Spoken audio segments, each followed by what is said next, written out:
We are back.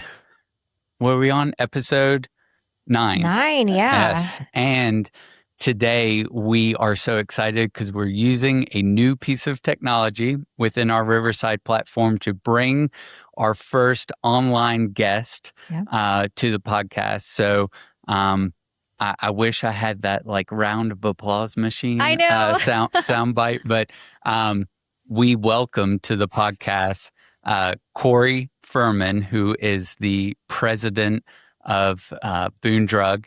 And this comes as a request from one of our listeners that said, hey, will you talk about Boone Drug? And I can't think of a better person to talk about Boone Drug than Corey. Corey, how are you doing today? I'm doing very well. Thank you for having me. Well, good. For the people listening to this podcast may not necessarily be from Boone, give us a brief introduction of who you are and your role at Boone Drug. Got it. So my name's Corey Furman, and I'm the president of Boone Drugs Incorporated. And that's enough about me. So let me tell you a little bit about Boone Drug. So Boone Drug was founded obviously in Boone in 1919 by George Kelly Moose.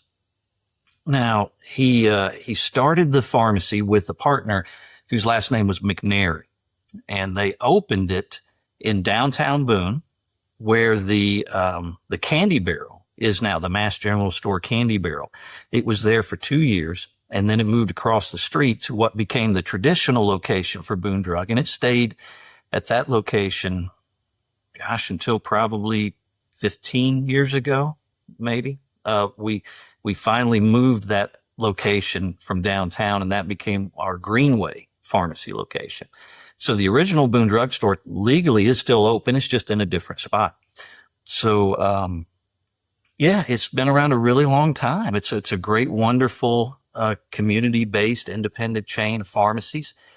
And it's devoted to, really just caring for people and caring for the community. It's just a great, wonderful organization to be a part of. And I'm just lucky to be in the room.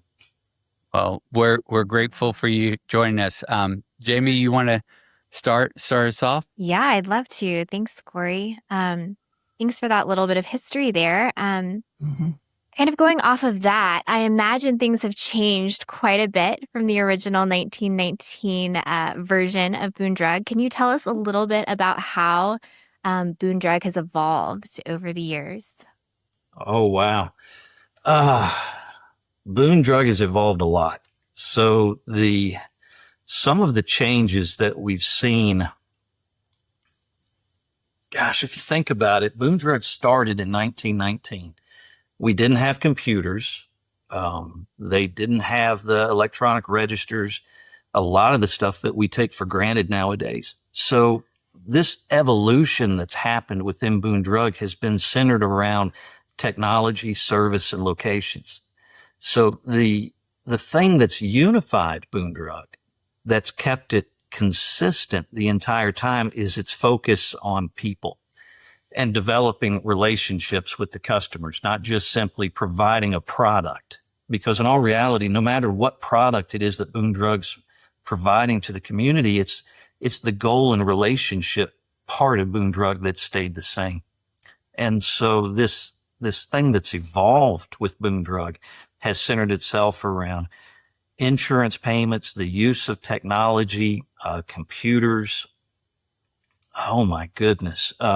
Services that we provide that have now come part of this, delivery services, vaccination services, CPAP, oxygen, respiratory supplies. That's something that, I mean, if you had told somebody in 1919 that you could sell oxygen, that's almost as crazy in 1919 as selling water, but we do that too. So, medication therapy management, so much more than just simply selling something at a register, providing a clinical service for people. So it's really been an interesting ride in all reality. So many things have changed and evolved over a little more than 100 years. So, yeah, it's a really interesting picture of just the changes culturally, socially. Anyway. The Oh, cost. yeah. Yes. Yeah, we can talk about that too. Um, yeah, so Boone Drug has served this community for so many generations. What kind of responsibility comes with leading a business that so many people have trusted for decades? Well, I think that really you hit the nail on the head. That trust in itself is something that we just can't take for granted. It's a huge responsibility to know that people trust you with this particular part of their healthcare for their family for generations. And it's not something that we take lightly. So what that centers itself around is around that component of developing a friendship, developing a relationship, and getting to know your customers, getting to know your community, and being a part of that community. And so it's really part of who we are. So it means we have to maintain high standards. It means we have to hold ourselves accountable and invest in our customers. And the best way we can do that, it's a funny little thing it's a saying that we toss around at Boone Drug, but it means an awful lot. That the best way for us to emulate respect for our customers is to show it in our working relationship within Boone Drug. So in short, what that means is we want to treat each other the way that we want each other to treat the customers. So in order for us to show this dignity and respect that we have for our community, we must show it within work. So it means being nice to each other and showing dignity and respect to your coworkers and team members. That's great. I love that. And I think James has actually made fun of me for this before because I live much closer to the Boone Drug at Newmarket than I do to Boone Drug at Deerfield. But I can't leave Boone Drug at Deerfield for all of the reasons you just expressed. I love going in and seeing the familiar faces and being greeted by, people that I have come to know. And so I drive a few extra miles to Boone Drug at Deerfield. And same for me at Newmarket, Corey. I don't know if I could get my prescription. I have had prescriptions filled at other Boone Drug locations, but certainly the folks at Newmarket know who I am, know who Peter is. That's for sure. Yeah, it's funny how that happens, that so many people become so loyal to one location. And for a while, we used to tell people, hey, look, we're all one big family of stores. You can go to this store, whichever one you're closest to, just go to that one. And then you get a prescription filled here, and then you find yourself over on this side of town. Or, a lot of people don't realize we actually have 15 locations. We're in Avery County, Ashe County. We've got a couple stores in Tennessee. So we really cover the high country. But we used to tell everybody, look, just go and we'll take care of you. And the customers all responded the same way. They said, no, we like our stores. We like those people and we want to stay a part of that. And so we do have a couple people that will take advantage of that convenience, but it's really sweet and endearing that the community loves the Boone Drug team so much that they're loyal to that. And it's a testament of how blessed we are in the people that we've invested in at Boone Drug. When people walk through the doors of one of these Boone Drug locations today, what experience do you hope that they have? That's a good question. So, I know I've tossed this word around a few times, but it's because it's an important word and we want them to feel respected and valued and cared for. So whether they're picking up a prescription, whether they're getting greeting cards, whether they just came in to get directions, whatever that might be, we want them to feel when they left that they were valued and respected while they were in the store. And I'll tell you a funny story about this. And this is another story that we like to say at Boone Drug is imagine you're in your car with your friends and you go into a store and you're going to buy a hairbrush.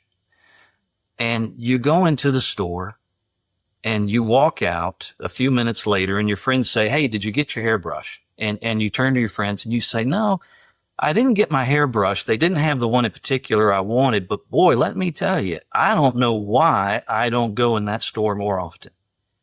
That was a fantastic experience. They were friendly. They were nice. They made me feel special. It was clean. It was just a nice place to go in. I can't imagine why I don't go in this store more often. And they say, yeah, but you didn't get what you wanted. And you say, well, no, I wanted to be respected too. So I kind of did get what I wanted. And then, matter of fact, while I was in there, they told me where I could go to actually get my hairbrush. And then they go down the street and they go to this other place, and you go inside and you come out a few minutes later and you've got your hairbrush. They had exactly what you wanted. And you come out and your friends say, hey, you got your hairbrush. And you look at them and you say, yeah, I got my hairbrush, but I got to tell you, I don't think I'm ever going back in that place again. That they were short with me. It took forever to get service. They weren't very nice. It was a bad experience. And so what we strive for is actually to do both. We don't want to send somebody somewhere else, obviously, but we want to do what's best for the patient.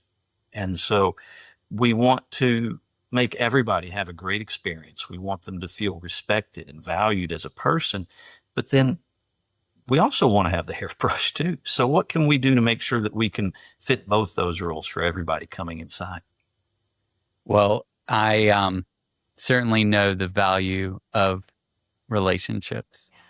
And if there's anything that I'd admire about you guys, Corey, it's that you are a lot like me. It's that we're in a relationship building business. And, you have dealt with a whole lot more of generations of families here within our community than I have. However, that relationship building is so important.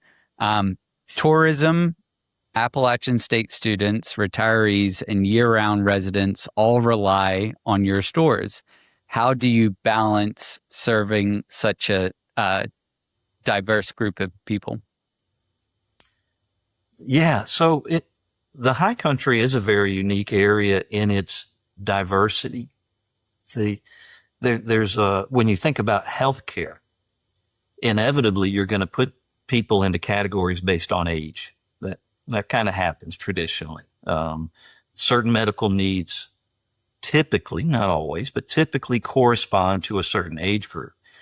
And so we have evolved over the years to make sure that we do everything we can to meet whatever those needs are for the community, regardless of the person's age, regardless of anything about them, that we want to treat them. Again, I'm going to keep coming back to it. Is you treat them all the same. You treat everybody with respect and dignity and make sure that they're cared for. And then we fortunately have found wholesalers and accounts and secondary and tertiary partners that can help supply us with the things we need to make sure that we have durable medical equipment, oxygen supplies, CPAP supplies, respiratory supplies, back to school supplies, things that just people might think they need from a pharmacy, whatever that might be. The needs are vast. Some of our stores have pretty robust out front gift sections. Some stores concentrate a little more on baby supplies. Some of them have a little more kid toy areas. Some of them have kitchen focused and household gift items. And so we try to find any certain areas within the community, and the community tells us what those needs are by basically what either they're communicating to us, either verbally or written or with their wallets. Is if they're buying something, then we know they liked it and we'll buy more of it. If it sits there until it goes on sale, maybe we won't carry that one anymore. For a while, Boone Drug, I want to say this was in the 70s or 80s. There was a high-end luggage company that we discovered. And we said, hey, this is really nice luggage. Why don't we try selling these in the stores? And this was a long time ago, back when we probably had 4 locations. And we carried that luggage, and we didn't do that, the company's traditional retail markup. We felt like it was a little bit extreme. So we only marked it up a modest amount, but everybody in the community found out that we had it. They liked it, and everybody came in and started buying all this luggage. They're like, hey, this is wonderful. We get a phone call from the company about 8 months later, and they said, this is Boone Drug. And we said, yeah. And they said, you're a drugstore? I said, yeah. And they said, well, we just want to call and make sure what in the world you're doing out there. And we're like, what are you talking about? And they told us that we were the largest retailer in the Southeast for their luggage line, that we were buying and selling more of it than their traditional retail stores. And we did that for a few years, and it's a lot of fun. So we'll find all sorts of different avenues and ways to take care of people. And again, whatever it is the community asks for, we try and fit that need. Another little funny thing that we toss around at Boone Drug is our goal is to help other people reach their goals. And we'll be flexible in that regard, whatever that might be. Pharmacies have often become gathering places where conversations extend well beyond prescriptions. I know that I'm guilty of this anytime I'm at my Boone Drug. Yes. What are some of the conversations that remind you what makes Boone unique? It's exactly what you said. It's any of those conversations that focus around something other than drugs. Is you can have a conversation about hydrochlorothiazide in any pharmacy in the United States, but there's very few places in the United States where you can walk in and have a conversation about Watauga High School football or App State football or what's happening in the high country this summer. And so it's just a wonderful thing that people come in and we can have these conversations about our community and engage in those sort of things. And the thing I like about it is what we strive for is that mutual dignity for everybody. And that means you can laugh and joke with people. You can, my goodness, what I really love is when you've reached a certain level of friendship with someone that you can pick on them. That's a wonderful thing. When you can start ribbing somebody and they rib you back, that's just great. I really love that. And so I think the thing that I like about Boone Drug is there's an old saying that we do not like. And you hear this saying all the time. The saying is that respect has to be earned.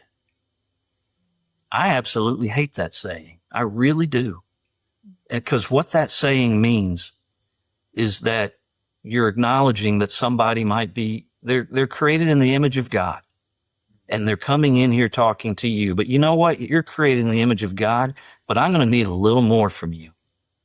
You're going to have to earn my respect. And that's just not the way we like to be. The important thing is that you come in here and you walk in the door and respect's given. It's already there. You're inherently born with it. And that's for everybody that walks in the door. It doesn't matter who you are, where you're from. And we're just happy to see you. So you can imagine that healthcare today has changed dramatically, even from over 100 years ago, and that independent pharmacies have faced enormous changes over the last 20 years. What are the biggest challenges most people never see? Well, this is a big can of worms. It really has changed a lot. And, Boone Drug being over 100 years old, I'm only 55 years old. So just in my lifetime, I think is when we've seen the biggest changes as far as just in healthcare.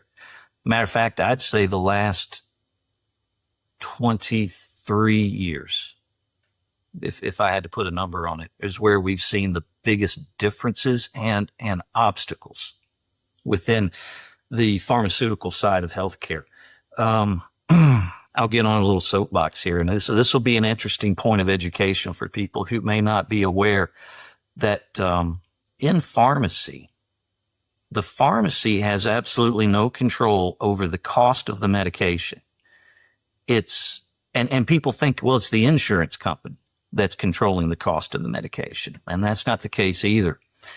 The insurance companies have hired a middleman to run their insurance plans for them. These are called pharmacy benefit managers, PBMs for short. These PBMs are causing probably the greatest change within the pharmaceutical healthcare industry in the last 25 years. And they're the ones that control what your prescriptions cost. They control what prescriptions are on your formulary, what medicines you can take with or without a prior authorization, your deductible amount, your copay amount, which pharmacies you can use. A lot of them tell you that if you want to get your maintenance medicine for a reduced price, you have to use the mail order pharmacy, which coincidentally is owned by the PBM.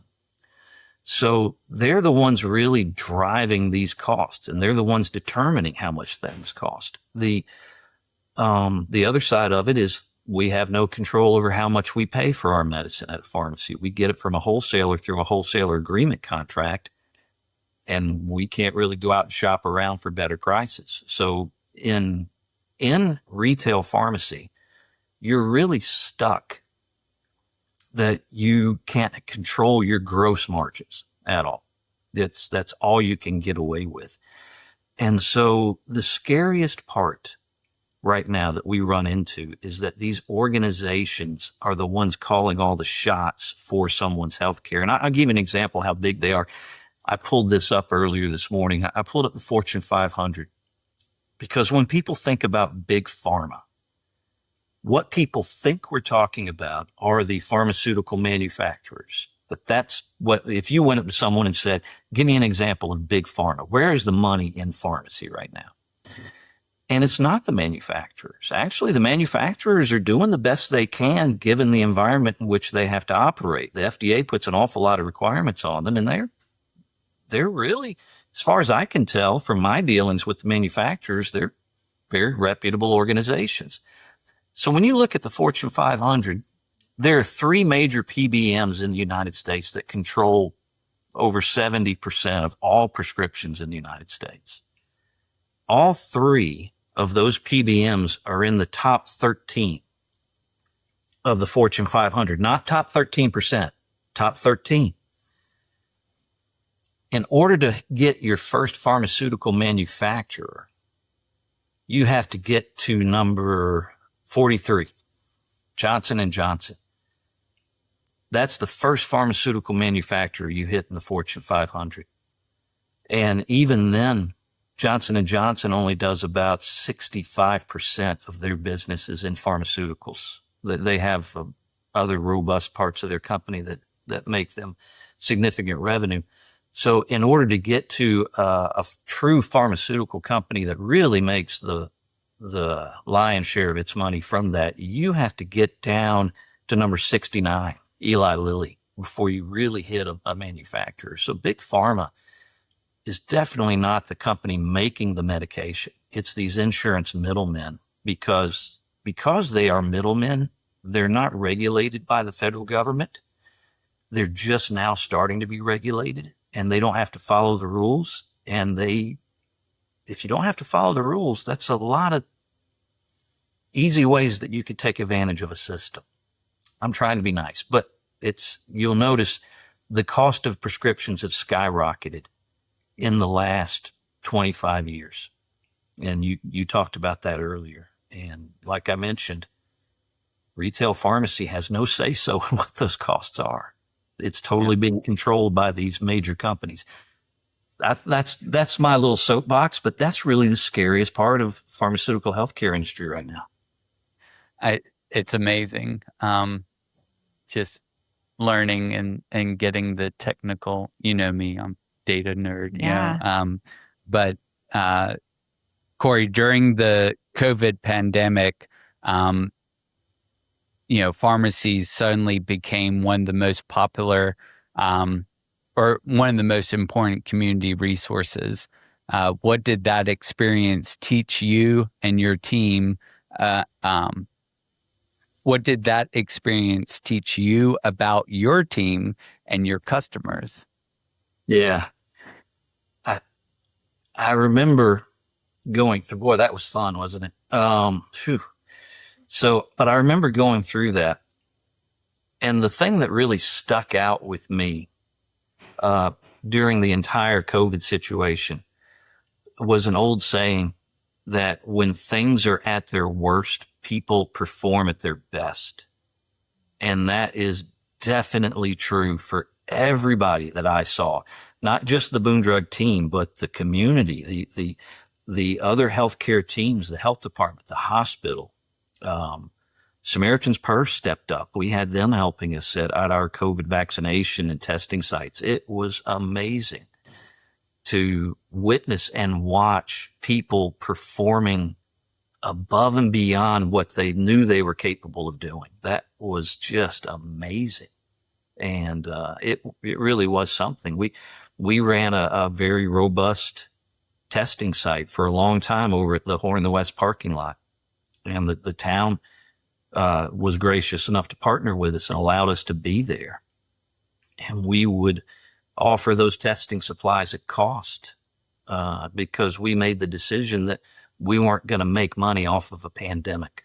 And so we were sitting there, and I remember cars would come. I'd be out there with a clipboard helping get people's names and information. And boy, some days I remember standing out in the freezing rain and with a clipboard getting people's information. And I'd have a few people tell me, I just counted all these cars and I know how much money you're making off this. And I'd just smile and just offer to help them. And what they didn't realize is that we really figured up how much each test cost down to the penny. And that's what we were charging for it.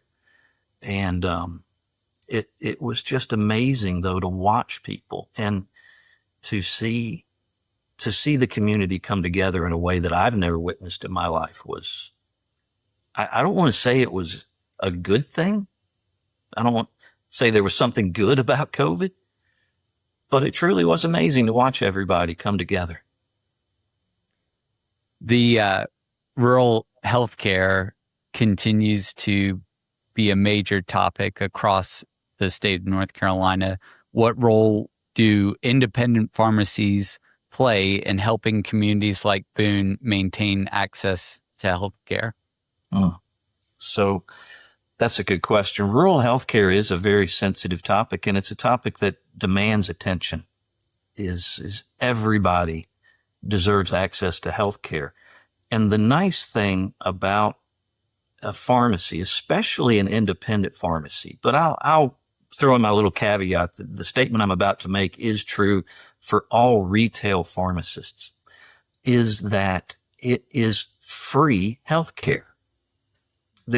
I can't really think of any other place that you could just walk straight into an area and say, I have a medical question for a healthcare professional.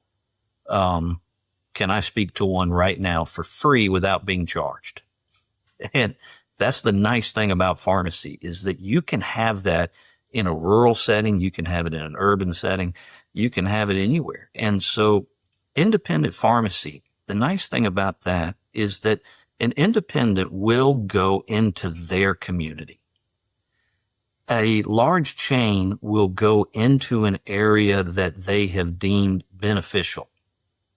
And so an independent can go into certain areas. We have some stores. The first one that pops in my mind is our store in Warrensville.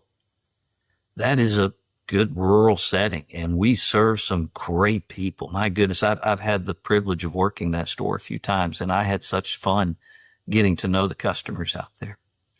And it's such a great thing to know that you're there helping somebody that if it weren't for your presence there, they would have had to really go out of their way to get some sort of health care, whatever it might be, whether that's free advice, whether that's over-the-counter items, whatever it is that we can do to help them. And so an independent pharmacy really does fit a very, very needed spot. Another thing to think about is, how often does somebody see their physician in a given year? I forget the actual statistic, but I think it's the average patient sees their doctor about 1.3 times a year on average, somewhere in that range. How many times does a patient see their pharmacist in a given year? think it's like 13 times a year, roughly, maybe more. So the actual contact points that a pharmacist can have with a patient is the highest of anybody in healthcare. So it's something that we don't take for granted is what can we do to help you on your healthcare journey? While basically, I don't want to word it this way, but while we've got you, you came in to talk with us and here we are, and let's have some fun and let's figure out a way to help you be the healthiest you can be. Boone Drug as a company, has certainly been successful. No company survives over 100 years without good decision making. Looking back, what business decisions have had the greatest impact on Boone Drug's future? That was a good question. So,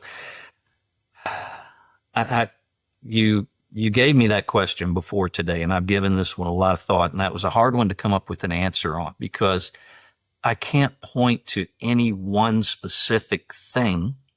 And then it hit me that really it's more of a philosophical business decision. And it was the philosophical decision that we are going to stay true to our core values while we evolve to meet people's needs. And that's really what has helped Boone Drug more than anything, that our core values center themselves around dignity, respect, efficiency. How do we subscribe our community, be able to get on board with community service in a manner that we can monitor and keep an eye on? How can we make this part of who we are as a corporation and define ourselves through these core values? While we'll shift and make a few changes here and there, we might change, how we bill our DME items. We might offer a new service. During COVID, we expanded our delivery services. We didn't used to have home delivery of prescriptions. We only had home delivery of DME and respiratory supplies. But after COVID, we realized, well, it's something we have to do.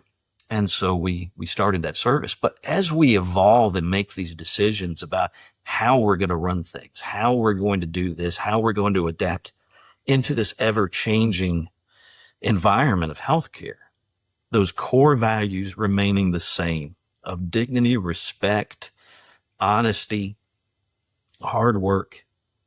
And actually, I'm in my office right now. There's a piece of paper right there that has Boone Drug's core values listed on it. And it's the things that I've been saying right here. You may have seen me look over here a couple times during our conversation, and that's what I keep glancing at. And I see it I'm looking at it right now. It's what I look at every single day is our mission statement, our objectives, our business model, keys to success, all these little sayings that I'm coming up with while we're talking. They're all on that piece of paper right there. Well, and what I think is so interesting is that that the Boone Drug as a company has stayed true to those core values, to that mission.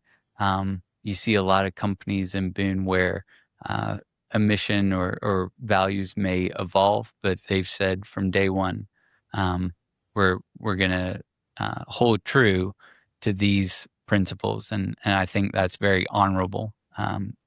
Corey, in light of the ever-changing world that we live in, technology is obviously at the forefront and continues to reshape healthcare. How are things like AI or automation, telehealth, or digital services changing the business over at Boone Drug? Okay, yeah, another good one. So, I kind of threw PBMs under the bus a second ago. I feel a little guilty about that. So let me offer some praise to PBMs. There's one thing in particular PBMs do that from a technological standpoint is truly amazing. The billing, let me back up. The billing in healthcare is very tricky. So how many times have you been to your doctor? You go in there, you show them your insurance card, they look at your insurance card, and then they'll say, oh, I see on your card, it says your copay is X amount of dollars for an office visit. and we're going to collect that right now. But after you leave the doctor's office, you've had your physical, a little bit of lab work, whatever it is they've done for you while you were there, then they're going to turn around and bill the insurance company. The communication between the doctor's office computer and the insurance company's computer has a specific name to it. Don't worry about what it's called. But that style of communication is slow. So we all know that you're going to go to the doctor, you're going to pay that copay, but you know you're not done. You know that a month or 2 or 3 from now, you're going to get a bill after the insurance company has finally settled everything.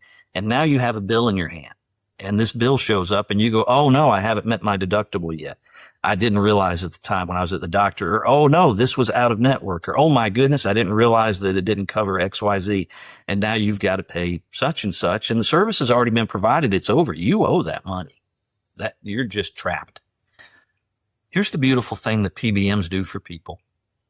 Now, there's a little bit of a gray cloud to this, but it's also an advantage. So we all know the story. You go into your pharmacy. We are filling your prescription. Communication with a PBM between a pharmacy and a PBM is instantaneous. It happens in a fraction of a second. So we're inputting your pharmacy prescription information into our computer system and we hit send. We are sending it to the PBM and it comes right back to us, and they will tell us instantly what your copay is, whether or not the drug's covered, whether or not it requires a prior authorization. All that information is done instantaneous, and then it's done. The claim is over, and when you walk out of that store, whatever you paid at the register, you're done. You really are finished. That's a wonderful advantage that PBMs bring to the billing field of healthcare from a pharmaceutical side. It's nice to know that everything is finished and done at that point of sale. It's a nice advantage. Other technological advances that we're starting to see within the community, telehealth is very exciting. That's something that COVID brought on. It's almost like the George Jetson. We all saw it growing up in the cartoons, and now we're actually living it, and it's truly amazing. And the rapid communication by which doctors can send us prescriptions, that they actually click a button on their little iPad while you're sitting in the room with them, and they're sitting here with their iPad, and they go, boom, all right, I just sent your prescription to your pharmacy. It's done. And then we'll start working on it. So communication is so much better. AI is interesting. We're all really nervous about getting on board with AI in healthcare because AI makes an awful lot of assumptions. And in healthcare, I don't like making assumptions. I like to be much more rigid. I like it to be a yes or no answer, is that we know exactly what you need. This is exactly what it is. And you're walking out the door exactly with your medication. I don't want a computer to come in here and make an assumption. And so we're hesitant right now. There are a few things that AI can do that helps us out. The other thing we run into, you mentioned automation. Automation truly is an amazing thing. There are robots now that can package your prescriptions in very convenient manners. That's an amazing thing. And so we have we offer convenience packaging at Boone Drug, where all your prescriptions are in this nice bubble pack. But we don't have the robot for that. We actually have wonderful employees that take care of that for us. But wouldn't it be nice to be able to have a machine, and then the employee's job is to monitor the machine, and then they're not having to sit down and manually fill those bubble packs? I mean, that's a wonderful thing, and it's something we're kicking the idea around. But I just like having hands on things right now. But as things advance and we move along, it is coming, and it looks very promising, and we're excited about the potential that this has to help people and make their lives easier. So, one of the things that I think nobody can argue in our community is the way that Boone Drug as an organization loves on people and loves on community. You guys seem to support countless nonprofits, schools, local events. Why has community involvement remained such an important part of your mission over at Boone Drug? Uh, I, it's hard to put an answer on that. Is why? Why do we do this? And I really think the only answer I can come up with is not that it's something we do. It's just something we are. We're just part of our community, and we recognize that there are certain things that we can do and be beneficial within our community. And if we can, we want to do that. It just means an awful lot, because one of our core values, a piece of paper, one of our core values is that we value a long-term relationship is infinitely more important than any short-term gain. And so that's something that we see in our communities is what can we do long-term to help our communities? What can we do to help our schools? Whether we're running a first aid booth at Boonerang, or whether we're helping with the vaccination clinic at some local employers, or working with the schools in some capacity, or any of the organizations that we have up here in the high country, what can we do to help you reach your goals? It's kind of what we do here. And it's hard to say why. I just don't think we ever woke up one morning and thought to ourselves, hey, why are we doing this? I think we just woke up one morning and thought, this is just the right thing to do. And we just do. And it's something that fortunately, very much predated me. I'd like to sit here and pat myself on the back and say, hey, good job, Corey. I'm just doing what all these other guys did before me. Everybody that's been a partner and owner and manager within Boone Drug, this is just the way they've done things. And it's such a great formula for success. And it sure makes my life more fulfilled. So. You talked a little earlier about all of these different locations that Boone Drug operates from, and obviously hundreds, if not thousands, of people who come in on a daily basis. If the walls of Boone Drug, doesn't have to be a particular location, but if those walls could talk, what stories do you think they would tell? I think the stories that would excite me the most would be the stories that focus around a simpler time. And so what we would see is that technology changes throughout time. We can travel faster. We can communicate easier. The medications that we offer. I mean, sometimes I stop and ask myself, in 1919, how many drugs did they actually have on the shelf? There's no way they had half of what we've got now. But anyway, point being is that I think all these wonderful technological advances are great to see, but the excitement when I stop and think about all the different conversations that have happened within a Boone Drug store, what really hits me is that over the years, human nature doesn't change. The things that excite someone doesn't change. What people are passionate about, the comedic responses that you have when you run into somebody that you love and respect and you're excited to see them, the pain that you feel when you're having a medical emergency in your family, and how we can respond to help that individual. Those sort of things, they just don't change. Humans are a certain way, and we have been forever. And so I think that's the cool thing that when I stop and think about that question is what kind of stories are you going to hear? And what's great about it is you're going to hear the exact same stories for over 100 years. Picking on good friends, laughing about this, having a heated political discussion, having a discussion that's maybe not heated,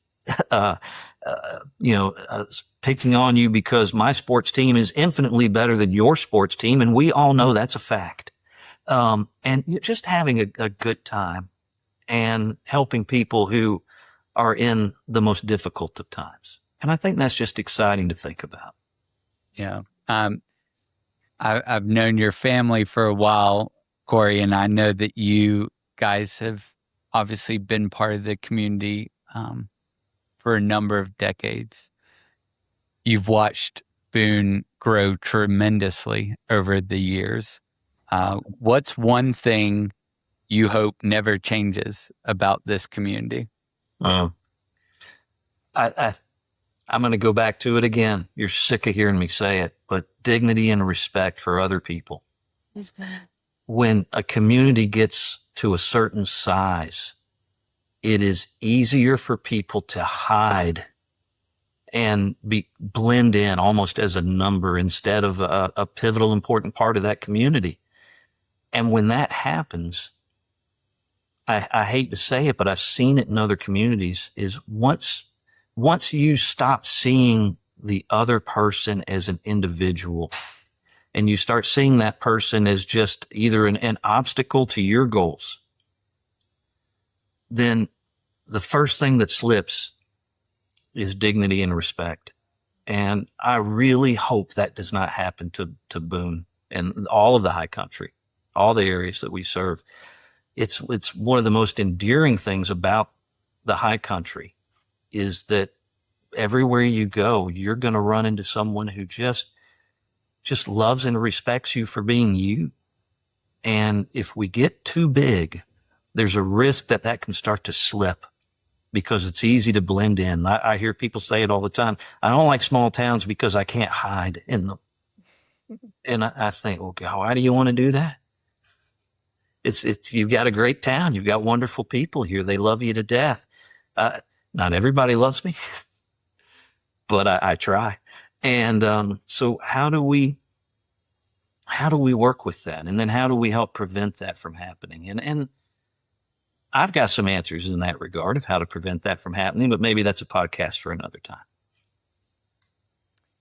Yeah, and Corey, this has been so good. And I think as we wrap up our time together, and I have a few more questions for you, this is so exciting to me. I love hearing the vision and the purpose and the values behind Boone Drug. And I think what's really been the most encouraging to me is I think that keys to human flourishing are dignity and respect, right? And I love seeing how a local business can participate in the flourishing of life here in our community by having those values at the forefront of everything that they do, and also run a successful business. And that truly gets me excited. And I'm just so grateful for you sharing with us today. But let me ask you a few more questions. What excites you most about the future of Boone Drug? So the most exciting thing to think about the future is this, again, ever expanding and changing healthcare system that we have in the United States.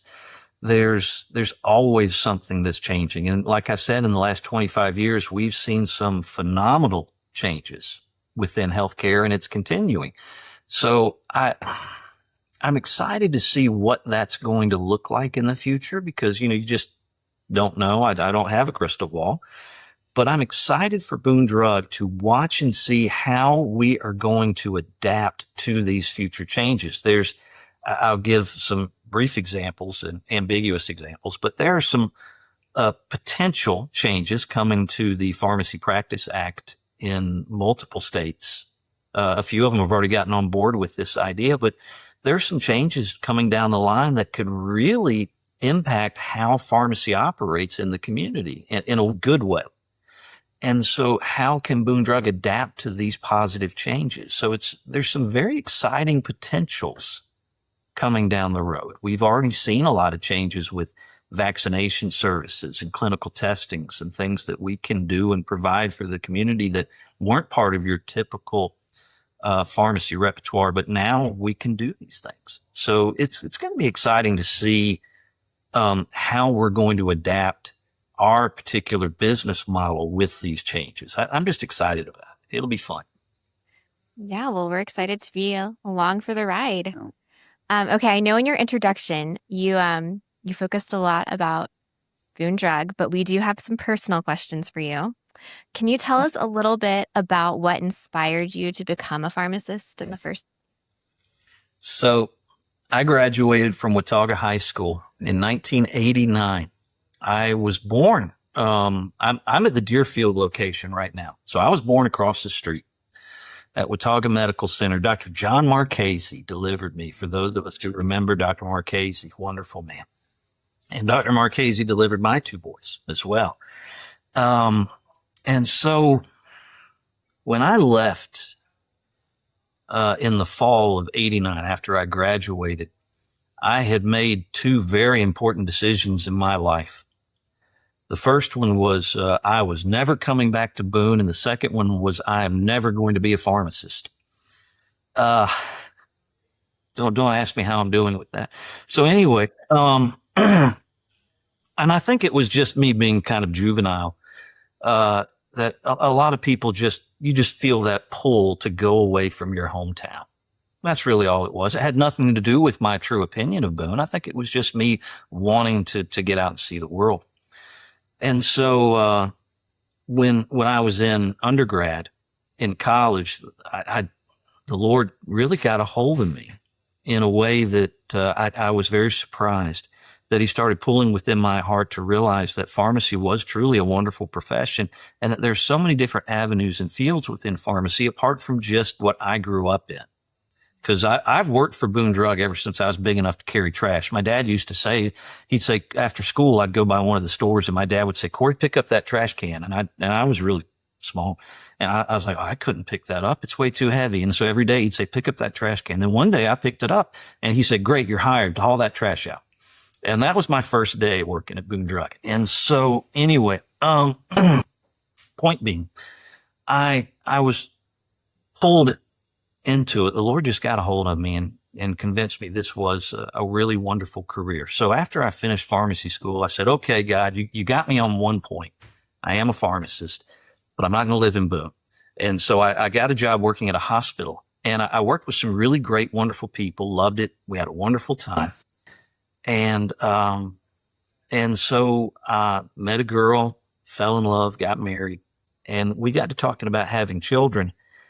And when you have that conversation, you start leaning towards wondering, where are you really going to live? Where do you really want to be? And what's a great place to raise kids? And she and I both agreed. And I think the light bulb went off in my head that, Boone really is a great place. Just being from Boone is not a reason not to live in Boone. And so I realized this really is a great place. And I fell in love with it all over again. And I couldn't wait to come back to Boone. And we came back here, and then living here as an adult versus living here as a high school student, I realized from now looking at it from a more mature standpoint, I'm not saying I'm a mature person, but looking at it from a more mature standpoint, I was able to say that this really is fantastic. And I just fell in love with it. And so God got me on that one too. And so here I am. And so, I don't really know exactly what it was, how he got me, but it was without a doubt, it was just the Lord's working in my life. So. Great.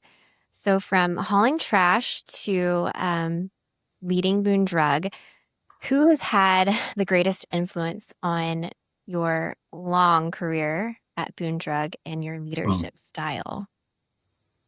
I think it's a hodgepodge of individuals who have helped me get my head around the idea of how to run a company.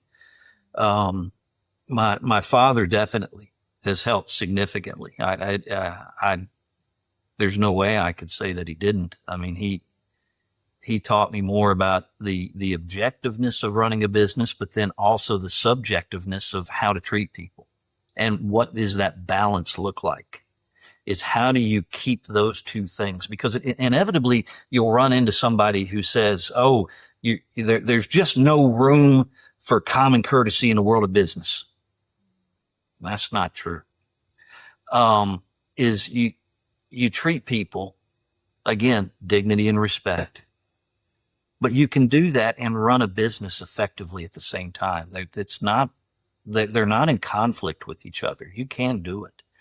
And so he worked with me in that regard. Also, the other pharmacists at Boone Drug, some of the ones who have came before me and retired, and the old owners of Boone Drug, Joe Miller, John Stacy, they certainly helped me understand how to balance that the business side with the fun side, with the loving on people side. Um, I think all those people have, but inevitably, if you stop and look at it, what you're going to see is, where did they get it from? What is all this rooted in?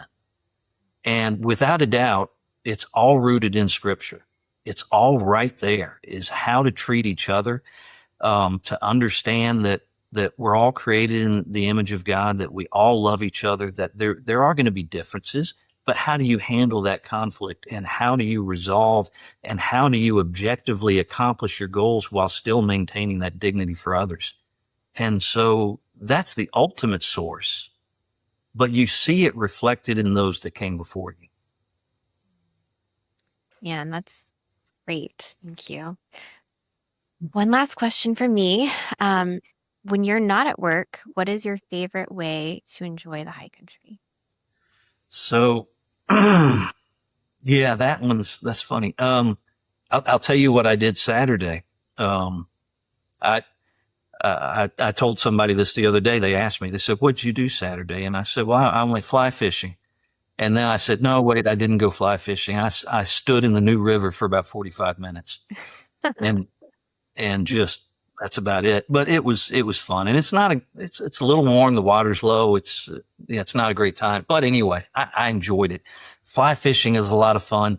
Growing up here, obviously I enjoy snow skiing. I don't do that as much as I used to. And I didn't get into fly fishing until much later.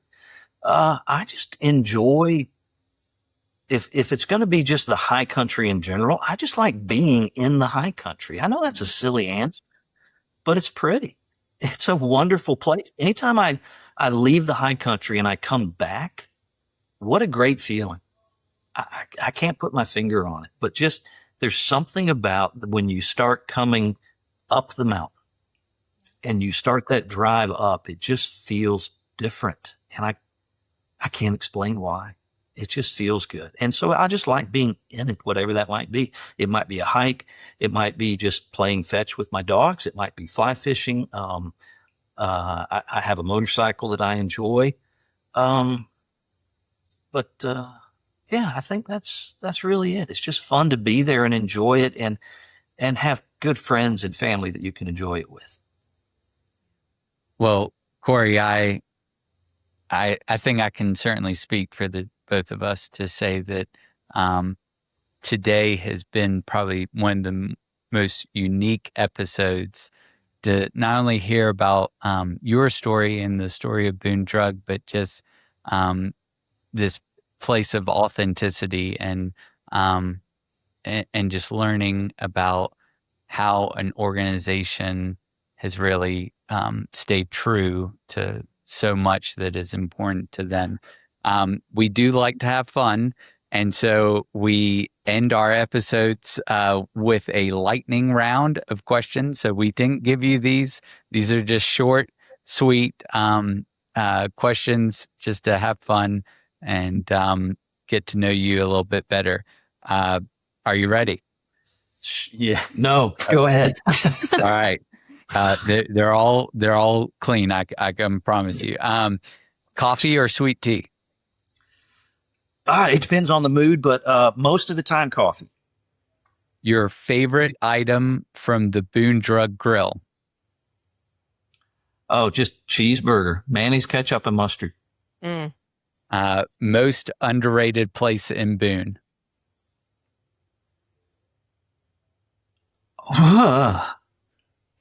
Well, when it was open, the Boone Drug Grill. Fun. Early bird or night owl? Oh, night owl. Your favorite local tradition? my boys we started doing this when they were very young. We go to Wendy's, we sit on the second floor, and you do this between Thanksgiving and Christmas, and you eat your meal sitting at the window, and you count Christmas trees on the cars as they go by. I think the highest we got up to was in the 80s, almost, I think we may have hit 90. Your favorite season in the high country? Oh, that's always so hard, but I would have to say late summer, early fall. So we're coming into it right now. Yeah. One last one. One word that describes Boone. Beautiful. Corey, I again just want to say thank you. I know you're a really busy man. You're leading the charge of, again, an incredible organization that has had such a huge impact in our community, whether that was COVID or Helene. But, the word that comes to mind is steadfast, that Boone Drug has been steadfast in its purpose, its mission, its relationship building. It's an honor to know you, to know your dad, to your whole family, and just again, I know that Jamie and I are both blessed by the interactions that we have with your employees at Boone Drug, and just for that alone, we remain grateful. Well, I appreciate that, and I don't want you to make too big a deal out of me, because in all reality, it's true that in any organization, it's the most important person in Boone Drug is the customer. And the second most important person in Boone Drug is the employee that is serving that customer. And that's where the real difference happens. And the more you remove yourself from the customer, the less important you are, which means I am the least important person in all of Boone Drug, because my responsibility is the furthest removed from the customer. And so it really is the family member of Boone Drug, if you call Boone Drug a family, the family member of Boone Drug that's taking care of that patient, that customer.